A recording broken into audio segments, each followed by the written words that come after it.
On today's mailbag, why has Notre Dame's offense struggled so far under Mike Denbrock, and what should Notre Dame look for in the transfer portal this offseason? All that and more on today's edition of Locked On Irish.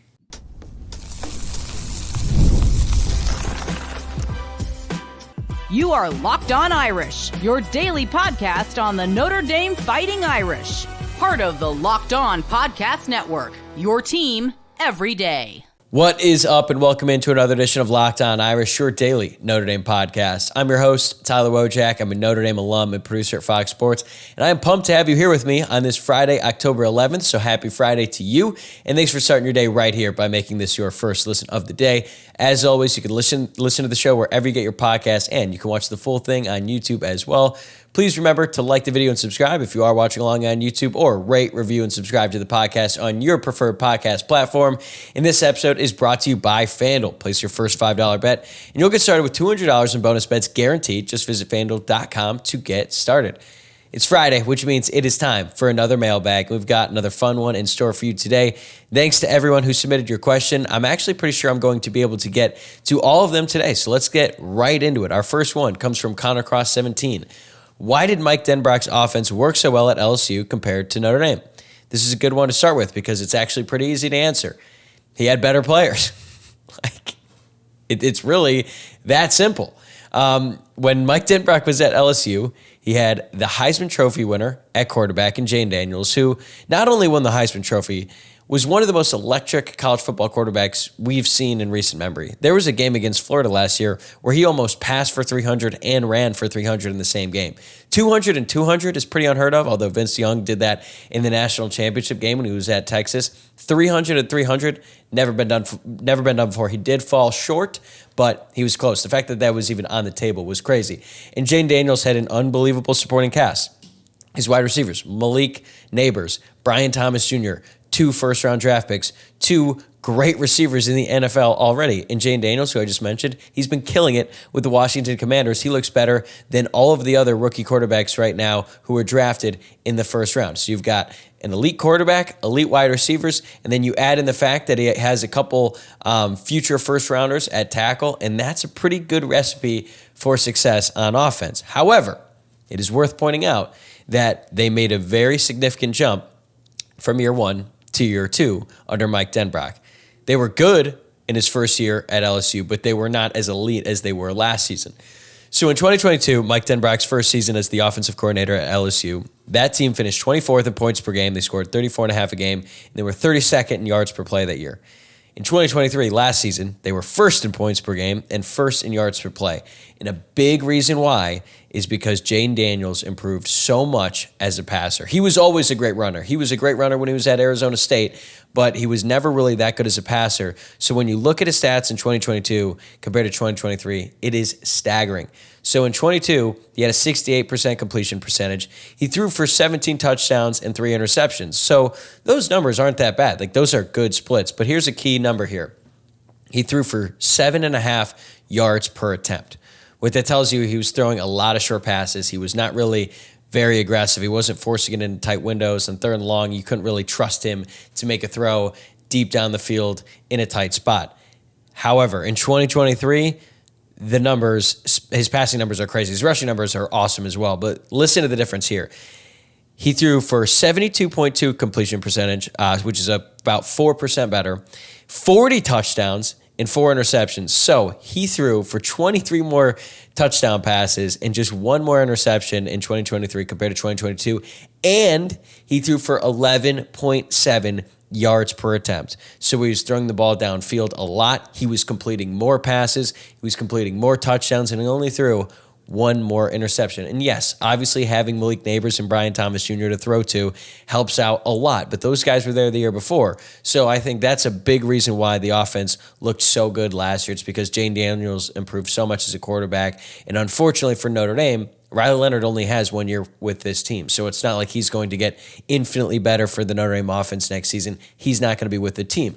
But I think that there can still be a significant improvement for this offense going from year 1 to year 2 in the Mike Denbrock era. Look at the difference in year 1 to year 2 under Al Golden as defensive coordinator. Like, Notre Dame had a good defense in 2022. They weren't elite by any stretch. And then in 2023, they were awesome. And they brought a ton of guys back. And even though they won't bring the quarterback next year, I think whoever's the quarterback, whether it be Steve Angeli, Kenny Minchie, or CJ Carr, I think that they're going to be a better passer than Riley Leonard is now. They won't have his running ability, but I also think that Notre Dame is going to be aggressive in the transfer portal, and I think that the skill players around him on the outside, specifically at wide receiver, it's just going to be a more cohesive unit because it's year 2 of the system, and I'm expecting a big improvement next year, but I'm also expecting a pretty sizable improvement in the second half of this season. I thought Mike Denbrock in his press conference earlier this week sounded really optimistic, which hasn't always been the case. I mean, he has been very honest since like before the season even started about the improvements that the offense needed to make. And he said time and time again that what the offense looked like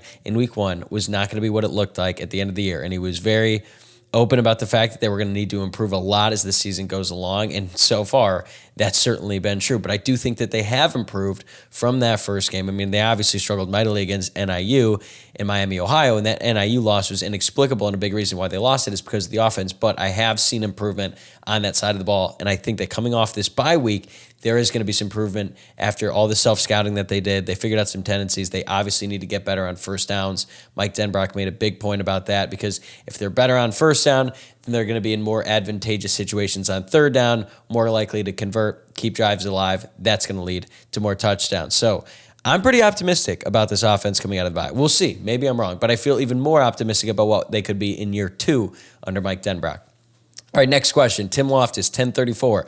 Riley Leonard isn't going to turn a corner. He is who he is. Why not play 2 quarterbacks?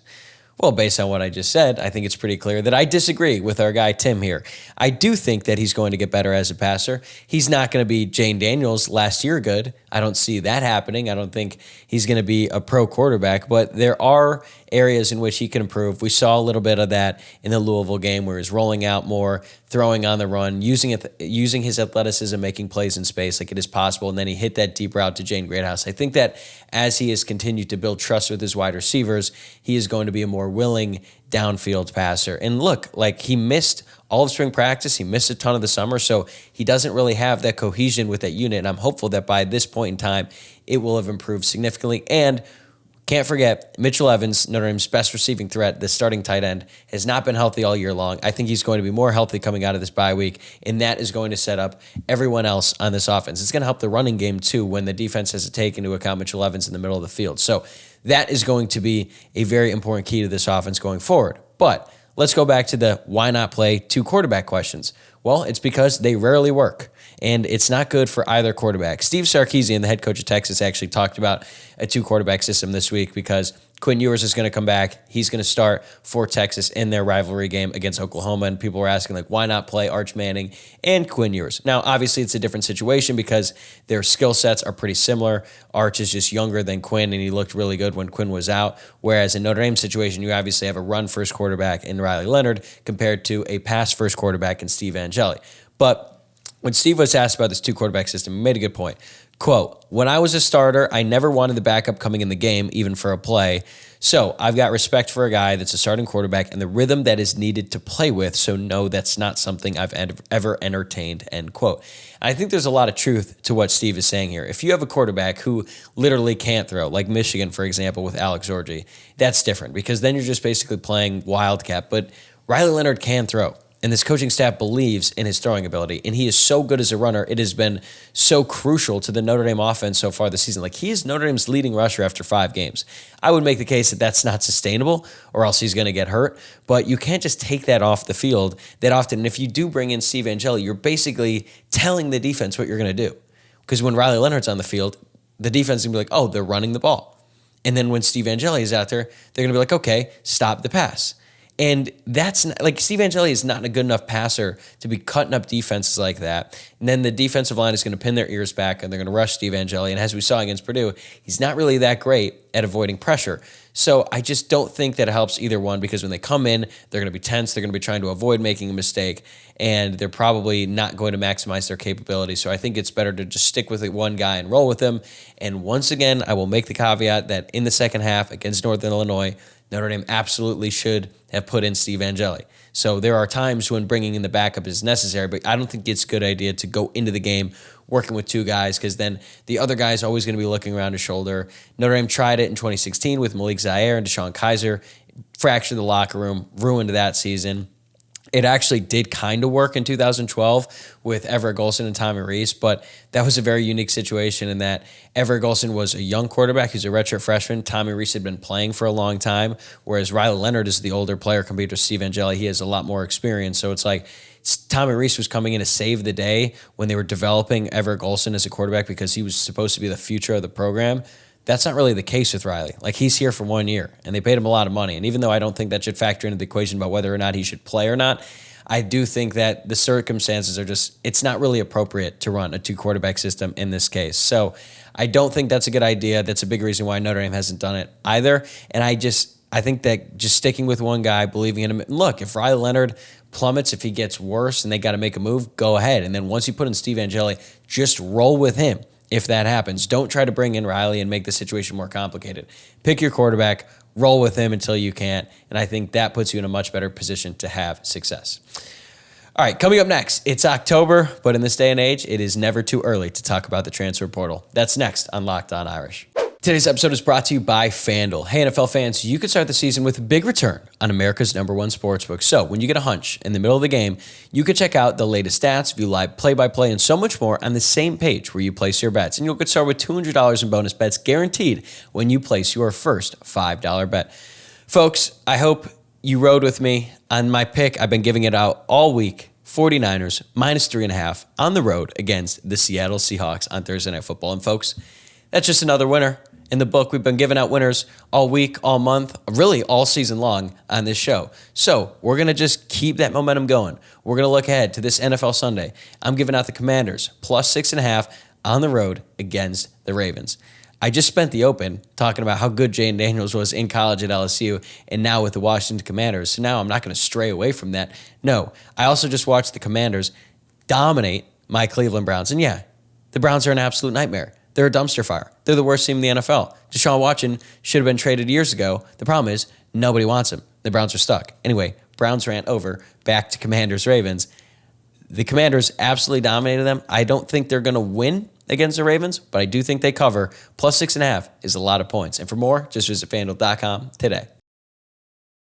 Okay, our next question comes from @Nathan Litwiller. What coaches/players do you think will hit the portal this offseason?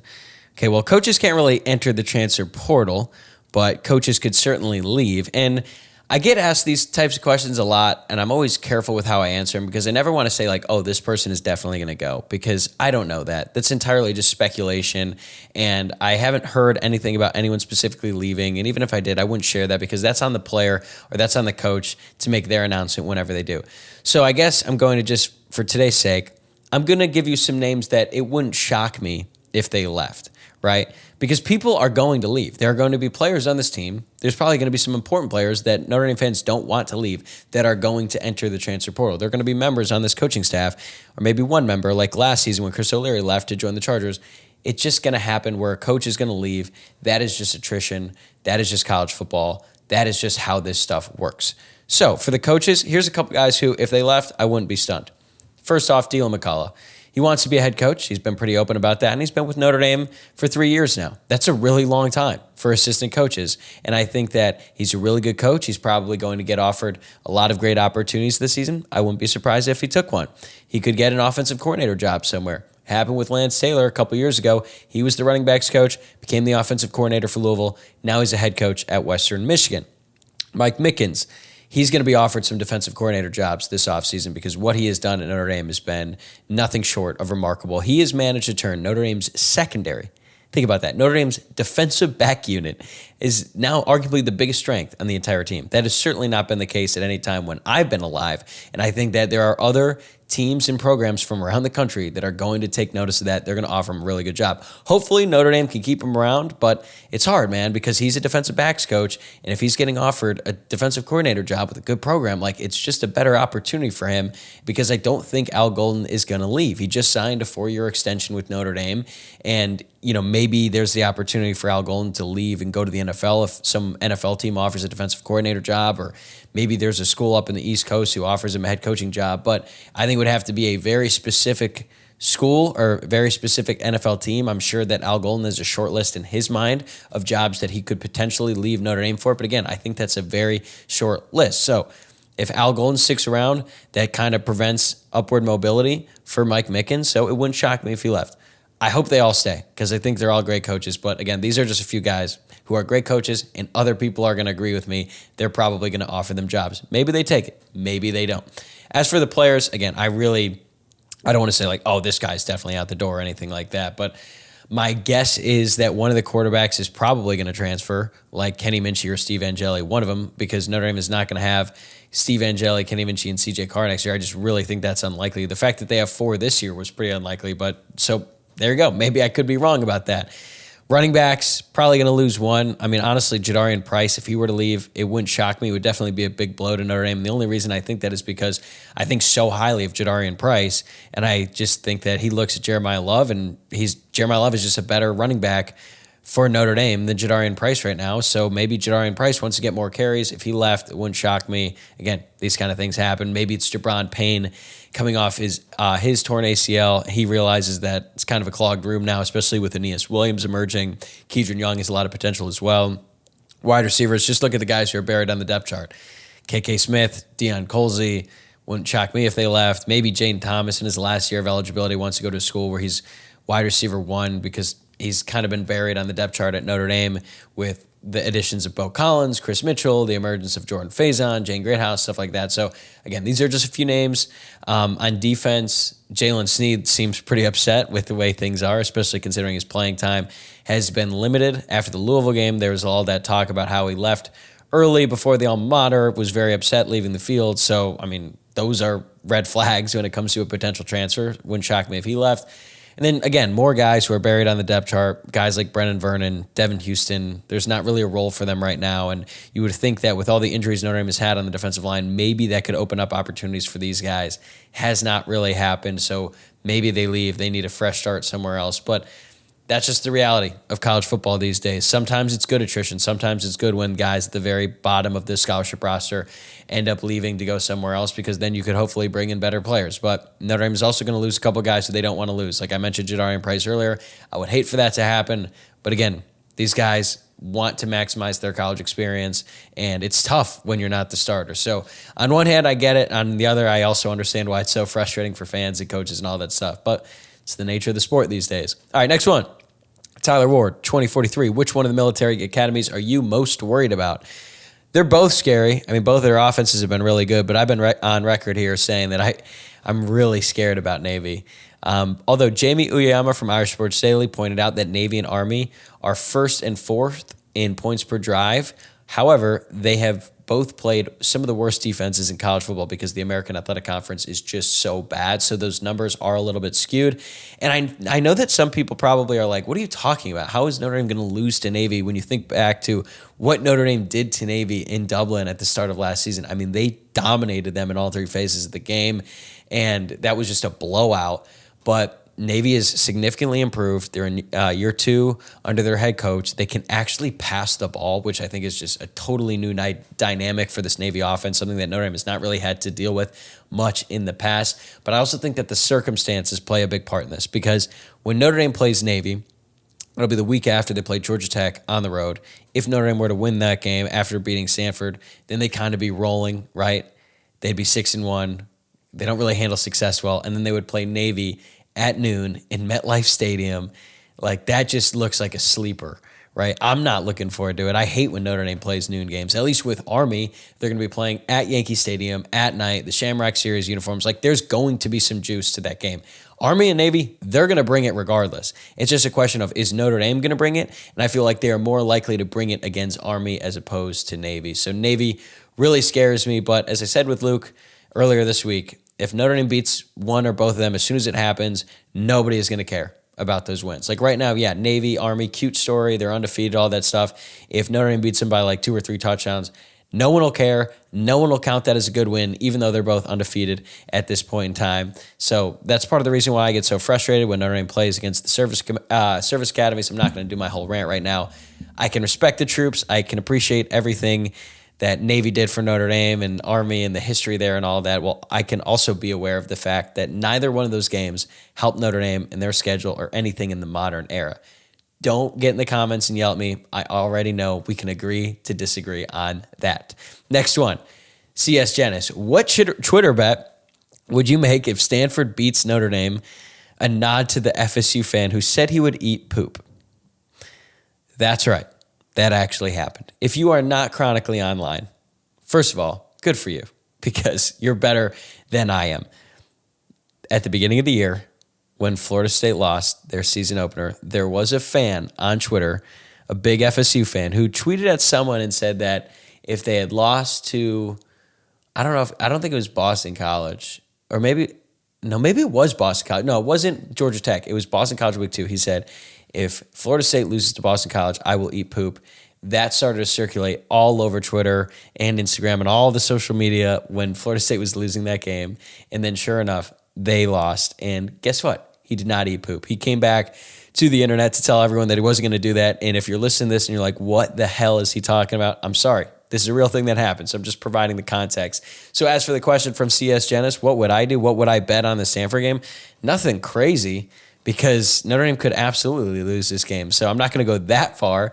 And I also just have a rule that I never bet on Notre Dame if they're favored, because I'm already so emotionally attached as it is. I don't need to hurt my wallet as well if they fail, because I'm already going to be disappointed if they don't cover, if they don't win. However, I'll bet on them if they're the underdog. Like I hammered them against Texas A&M at the beginning of the year because it's like, okay, they're the underdog. It makes a little bit more sense. I'm only focused on the result in that case. And for this Stanford game, as I've said earlier on the show this week when I previewed the game and all that stuff, I feel very confident. I predict Notre Dame to win 45-7. But still, when it comes to these bets, I'm not going to get anything too crazy. So how about this? I would do the Sunday challenge at Comfy Cow Ice Cream. I don't know if it's a big chain. It's a chain in Louisville, Kentucky, and it is a doozy. So here's the challenge. 15 scoops of ice cream, 16 ounces of whipped cream, 8 cherries, 2 types of chopped nuts, and my choice of 4 different toppings. You have 1 hour to finish, and if you do, you get a free t-shirt and a picture on the wall of fame. To be honest, I always thought that prize did not really match up with the task at hand, because 15 scoops of ice cream and all the other stuff that goes along with it in just an hour, like if I'm going to risk my life and I could potentially get a heart attack so I could eat this ice cream, I would want a little bit more than a t-shirt and a picture on the wall of fame. But in this case, that's going to be my Twitter bet. So if Notre Dame loses this game to Stanford, Chris, maybe I'll do the Sunday challenge. I'll have to fly back to Louisville to do it, but man, that'd be an unhappy flight. And then a really worse flight back when I wouldn't even be able to feel my insides because I just ate so much ice cream. All right, we got a couple more questions left, and when we come back, I'm gonna take a trip down memory lane. I'm gonna tell you about my favorite memory from being on the Notre Dame campus from when I was younger, and I think you'll be able to relate to it as well. Today's episode is also brought to you by Gametime. Whether it be sports, concerts, comedy shows, you name it, I love going to live events. And Gametime is a new feature called Gametime Picks that makes getting tickets for your favorite live events even easier. Gametime Picks filters out the fluff to show you incredible deals on great seats so you don't have to waste time searching through thousands of tickets. And the great thing about Gametime is the curation makes it easier to save more on whatever live event you decide to go to. And think about how many great sporting events are going on right now. College football is in full swing. NFL is in full swing. Playoff baseball has been awesome. I'm recording this right after my Cleveland Guardians beat the Detroit Tigers, and that game took nearly 10 years off my life, but I'm in such a great mood. I wish I could go to Game 5 in Cleveland, but unfortunately, it's a bit far. Also, you've got the NHL starting up, NBA's right around the corner, so get off your couch, get to the games. And my favorite thing about the Gametime app is you get a panoramic view from your seat in the app before you buy, and then you can buy tickets in seconds with just 2 taps. Take the guesswork out of buying tickets with Gametime. Download the Gametime app, create an account, and use code LOCKEDONCollege for $20 off your first purchase. Terms apply. Again, create an account and redeem code LOCKEDONCollege for $20 off. Download the Gametime app today. What time is it? Game time. All right, this next question comes from my mom. And not surprisingly, Sandra Woj is asking a sentimental question. What is your favorite memory of being on the Notre Dame campus before you were a student? So there's a couple that stick out. The first time I was ever on Notre Dame's campus, the first time I ever got to attend a Notre Dame football game was in 2003. Notre Dame was playing Navy at home, and both teams were terrible. Notre Dame needed a game-winning field goal, courtesy of DJ Fitzpatrick, to win that game. I think to secure their 5th win of the season. In the moment, you would have thought, just watching me and my reaction, that Notre Dame just won the national championship. That is how happy I was when that field goal attempt went in. It was a beautiful day. It was a cold day. It was later on in the year. Again, Notre Dame was terrible that season. I think Brady Quinn was starting as a true freshman. Julius Jones had an unbelievable game that day. Really a great season. He was the only positive thing Notre Dame had on offense that year. But that win was great.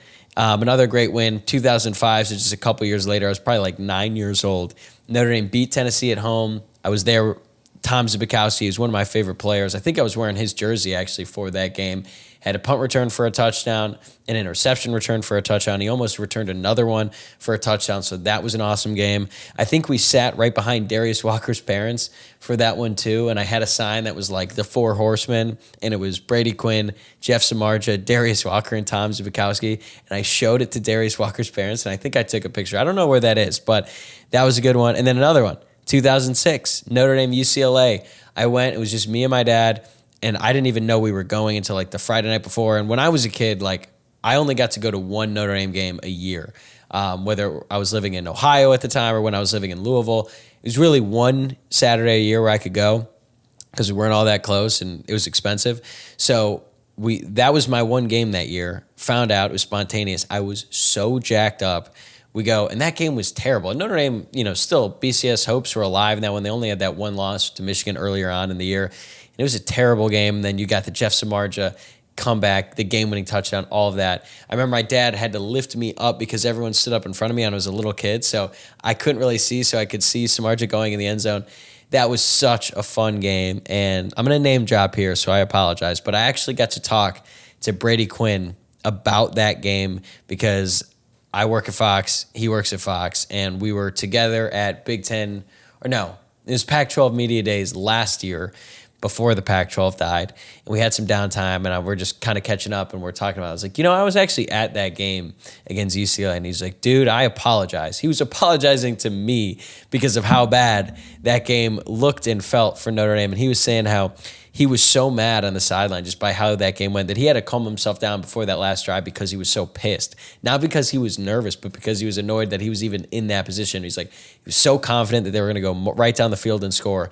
They did, and that's when he was cheering on the crowd, and there was just everything still felt possible with that team. And I've talked about this before with Luke and stuff too, about how those teams in 2005 and 2006, when I was really young, really impressionable, all that stuff. I looked at those guys like superheroes, and it was the first time in my life that Notre Dame was actually good. And in hindsight, they weren't even really that good, certainly not compared to some of the teams that Notre Dame has had in recent years, like in 2018, 2020, even 2012 for that matter. So just going to Notre Dame as a kid, I loved it so much. The ability to go to those games was always so fun. And I remember the first time I went there, I was like, wait, people actually go to school here. They get to live here. They get to do that for 4 years. I need to do that. And I eventually was fortunate enough to do that, despite the fact that they denied me the first time around. But those are some of my favorite memories. Now, it's weird going back as an alum. I feel like an old timer. But I was just there for the Louisville game. That was great. Any chance I get to go back, it's awesome. All right, last one. Speaking of Luke Smith, Bob Feeney asks, who's the bigger Notre Dame sports fan of the Tuesday Locked On duo? So I actually talked about this. Bob sent in this question a little bit ago, and I talked about it with Luke at dinner before the Louisville game. Luke said it's me. I think it's Luke, and it's hard for me to say that someone else is a bigger fan. I'm not the biggest fan because I'm the one who has the podcast about the team, and I talk about them every single day. However, Luke has definitely traveled way more than I have to watch Notre Dame play. It could be football and basketball. The man travels anywhere to watch them play. And as he once put it, these are his words, not mine. If Notre Dame played a game in Afghanistan, I would be there. That's Luke Smith. So I think it's him. And I think we could go back and forth and like who remembers more. I think Luke has a better memory when it comes to some of those really old random Notre Dame games. Like I remember all the big ones, but if you ask Luke the final score of a game between Notre Dame and Pitt and like, I don't know, 08 or something, he'd probably know it right off the top of his head. So also one last thing, when we started doing the Sons of Saturday podcast, if you are new to the show, you don't know the history, Luke and I started a podcast called Sons of Saturday. It was like an independent thing before I joined Locked On and started doing this show. But Luke and I were co-hosts for a while there. And before we even really released the show publicly, we would do practice ones. And it was my idea because I was already working in sports media. I was at ESPN at the time. And I wanted to see if I could do the on-air thing. So I called Luke and I was like, hey, I've got this idea. I want to do this podcast, but it's going to be so bad at first. We need to release it. Or we don't need to release it. We're just going to do it and practice it and see if we get good. We did that for a full year. We probably did like 30 episodes that nobody ever listened to. Thank God for that because they were terrible. And if you had listened to one of those, you probably never would have listened to another one again. Finally, right before the 2020 season, we actually started releasing them. And we did it for a couple of years. And then I joined Locked On. But at least when I brought up the idea, it was motivated by career goals. Luke did it for the love of the game. He was recording podcasts that were never going to see the light of day with no career goal. He just was like, yeah, I love talking about the Irish. So you got to give him some respect for that. That's why Luke is the best, and that's why I love having him on this show. But that is going to do it for me today, and that's a wrap for this week on Locked On Irish. Thanks again for making this your first listen of the day. No post-game instant reaction show for you tomorrow, but I'm going to be right back here Sunday afternoon with my post-game recap, thoughts, reaction, all that good stuff. Remember, subscribe on YouTube, wherever you're listening to the podcast, and enjoy the game tomorrow. If you're going, enjoy it. Should be a great one. Hopefully Notre Dame dominates, and whether they win or lose, I'll see you on Sunday. Go Irish.